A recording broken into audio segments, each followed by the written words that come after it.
Premièrement, on a la connaissance des joueurs. Donc il y a un travail, il y en a qu'on connaît véritablement.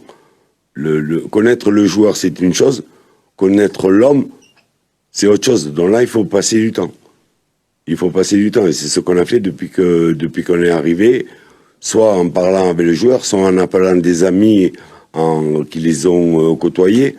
Le temps, c'est notre ennemi parce qu'on en a jamais assez. Mais dans la première semaine, je peux vous dire que j'en ai perdu la voix. J'en ai perdu la voix.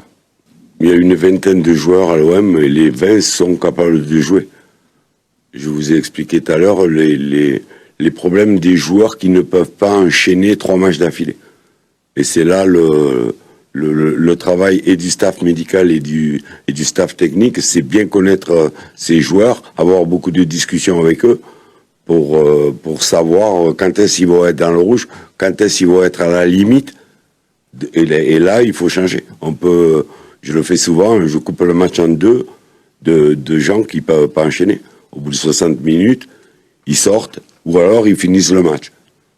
Voilà, au bout d'une heure, c'est eux qui rentrent. Et ça, c'est une espèce de roulement. Mais pour ça, il faut avoir 2 joueurs de la même valeur. Ça veut dire que quand le joueur rentre, il ne faut pas que l'équipe s'affaiblisse. Au contraire, il faut qu'il amène plus.